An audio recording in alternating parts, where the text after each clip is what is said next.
Visakha HB colony Simhadripuram వద్ద 10 ఏళ్ల minor బాలికపై అఘాయిత్యానికి పాల్పడ్డారు. ఈ విషయంపై విశాఖ గాంధీ విగ్రహం వద్ద జీవీఎంసీ కార్మికులు పెద్ద ఎత్తున నిరసన కార్యక్రమం నిర్వహించారు. బాధితురాలికి ప్రభుత్వం నష్టపరిహారం చెల్లించాలంటూ కార్మికులు డిమాండ్ చేశారు. ఈ నేపథ్యంలో GVMC contract workers union CITU president T Nokaraju మాట్లాడుతూ బాలికపై అత్యాచారానికి పాల్పడ్డ వ్యక్తిపై పోలీస్ స్టేషన్లో ఫిర్యాదు చేశామన్నారు. జీవీఎంసీ కార్మికులకు వారి కుటుంబానికి ప్రభుత్వం రక్షణ కల్పించాలని డిమాండ్ చేశారు. బాధితురాల కుటుంబానికి న్యాయం చేయాలని కోరారు. ఈ ఘటనకు పాల్పడ్డ నిందితునిపై కఠిన చర్యలు తీసుకోవాలని డిమాండ్ చేశారు. నా పేరు T Nogaraju, GVMC contract workers union CITU president.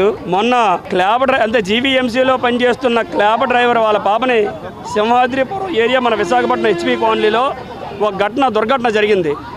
10 ఏళ్ల పాపపై మన క్లాబ్ డ్రైవర్లు ఎవరైతే ఉన్నారో డ్రైవర్లందరూ కూడా డ్యూటీకి వచ్చేసిన తర్వాత ఆ పాపపై ఆ ఏరియాలో ఉన్న ఒక అతను అత్యాచారం చేయడం అంటూ కూడా జరిగింది. అయితే దాని మీద మొత్తం కూడా ఆన్లైన్ కంప్లైంట్ ఇచ్చి వాళ్ళ మీద కంప్లైంట్ కూడా ఇవ్వడం జరిగింది. అయితే ఈరోజు మేము చెప్పేది ఏంటంటే, ఎవరైతే మున్సిపల్ కార్మికులు ఉన్నారో మున్సిపల్ కార్మికులందరూ కూడా తెల్లవారి లెగిసి డ్యూటీలకు వచ్చేస్తుంటారు. వాళ్ళ ఇంట్లో ఉన్న ఫ్యామిలీకి ఎవరు కూడా రక్షణ లేదు. ఆ యొక్క ఇళ్లలో చిన్నపిల్లలు కూడా ఉంటూ ఉంటారు. వాళ్ళకి ఒకవైపు రక్షణ లేదు. ఈరోజు విశాఖ నగరాన్ని మొత్తం కూడా శుభ్రం చేసే మున్సిపల్ కార్మికులు కుటుంబంలో మాత్రమే ఇలా జరిగితే ఇంకా ప్రభుత్వం కూడా ఇప్పటివరకు కూడా స్పందించలేదు. మేము మాట్లాడేది ఏంటంటే, మేమేం డిమాండ్ చేస్తున్నామంటే, ఎవరైతే ఆ యొక్క ఘటన చేసిన అతన్ని వెంటనే శిక్షించాలి.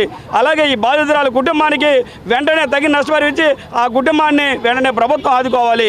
అలాగే ఏదైతే రాష్ట్ర ముఖ్యమంత్రి వర్యులు కానీ, లేకపోతే రాష్ట్ర డిప్యూటీ సీఎం గారు కానీ, లేకపోతే ఎవరైతే హోంమంత్రి గారు ఉన్నారో హోంమంత్రి వంగలపూడి అనిత గారు కానీ వెంటనే స్పందించి ఆ కుటుంబానికి న్యాయం చేయాలి. లేకపోతే మాత్రం విశాఖపట్నంలో ఉన్న మున్సిపల్ కార్మికులు అందరమే కూడా మరి ఒక సమ్మెలో కూడా వెళ్ళే పరిస్థితి కూడా ఏర్పడుతుంది.